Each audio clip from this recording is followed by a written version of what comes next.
Europe 1, 7h46. Europe 1 matin, Bruce Toussaint. Merci d'être avec nous, les titres d'Europe 1 matin avec ce déjeuner à Matignon. Jean-Marc Ayrault invite tous les ministres pour évoquer les efforts budgétaires qui devront être faits. Le chef du gouvernement assure qu'il n'y aura pas de plan de rigueur en 2013. Un braquage au printemps Haussmann hier en fin de journée. Un stand de bijoux a été pris pour cible. Pas un coup de feu, aucun blessé. Et un butin estimé entre 2 et 3 millions d'euros. Le football, large victoire du Bayern Munich sur le terrain d'Arsenal hier soir, 3-1 en 8e de finale aller de la Ligue des Champions. Ce soir à suivre le duel prestigieux entre l'AC Milan et le FC Barcelone. Europe 1 matin. Et puis à la une de l'actualité, ce triste record que détient la France. 15, c'est le nombre d'otages détenus en Afrique. Hier, une famille de 7 Français a été enlevée au Cameroun, dont 4 enfants âgés de 5 à 12 ans. On a appris dans la nuit que ces enfants avaient d'ailleurs été séparés des adultes. Il n'y a pas de revendication officielle pour le moment, mais François Hollande a parlé dès hier après-midi des membres de Boko Haram, cette secte islamiste nigérienne. On va en parler avec vous, Didier François. Bonjour. Bonjour. Vous êtes le chef du service étranger d'Europe 1. Mais juste avant, je voudrais vous faire écouter ce témoignage. Gilda Marbois, c'est la belle-sœur de Francis Colomb, qui a été enlevée dans le nord du Nigeria en décembre dernier. Peut-être par le même groupe, évidemment. Et on imagine l'émotion de cette famille lorsqu'elle a appris hier l'enlèvement de ces 7 nouveaux Français. J'étais en ligne avec elle il y a quelques minutes. Écoutez Gilda Marbois, la belle-sœur de l'otage Francis Colomb. Quand j'ai vu ça, je suis tombée des nues. Je dis mais c'est pas possible.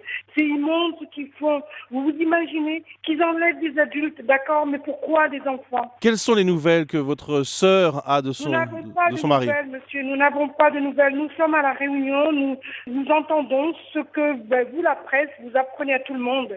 On n'a pas d'informations. On ne sait pas où il est, monsieur Colomb Francis. Il est enlevé au Nigeria. Mais depuis, il n'a jamais été localisé. Vous pensez que c'est le même groupe qui a enlevé cette famille? Oui, je pense, parce que j'ai vu ça, j'ai lu hier soir, je suis allée sur Internet et j'ai vu qu'il semblerait que ce soit le groupe Boko Haram qui sont en lien avec Ansarou, je crois. On n'a pas plus de nouvelles, on ne sait pas.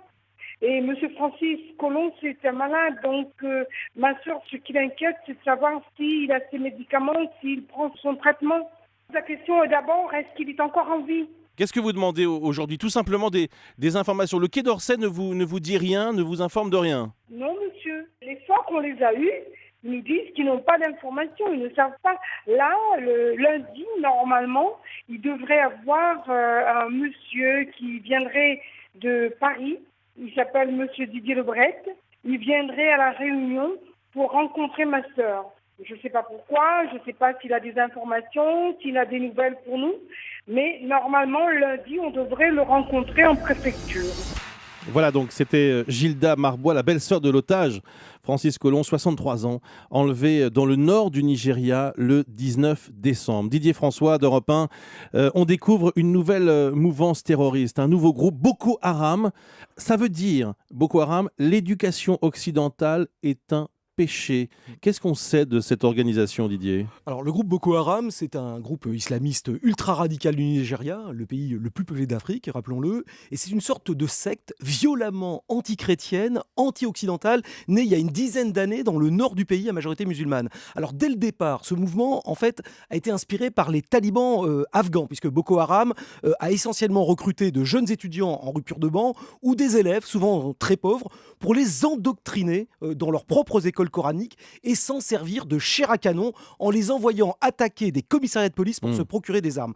C'est comme ça que la secte a constitué une véritable petite armée de fidèles totalement fanatisés qui, à partir de l'année 2009, a fait régner la terreur dans l'ensemble du Nigeria en multipliant les attentats suicides, alors contre les débits de boissons évidemment, mais aussi contre les gares ou les bâtiments publics, de véritables carnages qui ont fait plus d'1 millier de morts rien que pour l'année 2012. Alors, la marque de fabrique de ce groupe, Boko Haram, ce sont ces attaques, vous le disiez, extrêmement violentes, contre les chrétiens aussi. Oui, absolument. Des attaques répétées, extrêmement meurtrières contre les communautés chrétiennes du Nigeria, avec ce véritable pogrom lancé en novembre 2011 contre le quartier chrétien de Damaturu, complètement cerné par les fanatiques de Boko Haram, puis fouillé maison par maison, 10 églises brûlées.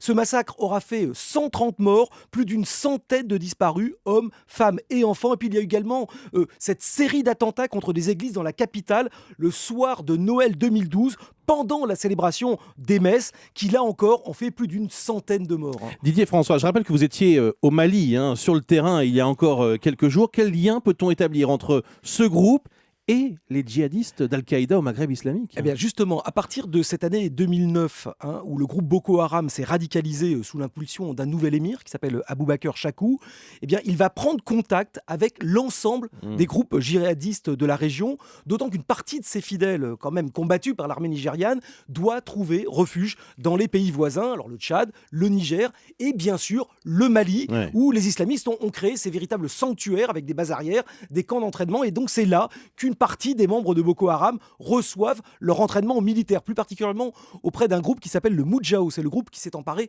de la ville de Gao et qui l'a mise en coupe réglée en imposant leur vision ultra radicale de la charia, lapidation des femmes considérées comme adultères, main coupée pour les dissidents accusés de vol. Eh bien, les membres de la secte Boko Haram ont participé à la prise de Gao, à l'occupation de Gao, dont ils ont été chassés il y a une quinzaine de jours par l'armée française. Donc pour vous, il n'y a pas de doute. Cet enlèvement d'une famille française au Cameroun, il est directement lié à l'intervention militaire française au Mali. Non, il n'y a absolument aucun doute. C'est, de toute façon, l'enlèvement de Francis Collomb en décembre dernier, comme l'a rappelé sa belle-sœur, a été fait au nom de Boko Haram et de Ansarou, qui est en fait une espèce de cache-sexe qui sert aux enlèvements, au nom de la lutte contre l'intervention française au Mali. Merci beaucoup Didier François, chef du service étranger d'Europe 1. Merci pour ces explications sur ce nom qui arrive, qui apparaît dans l'actualité, Boko Haram, et sur cet enlèvement qui suscite évidemment une très vive inquiétude.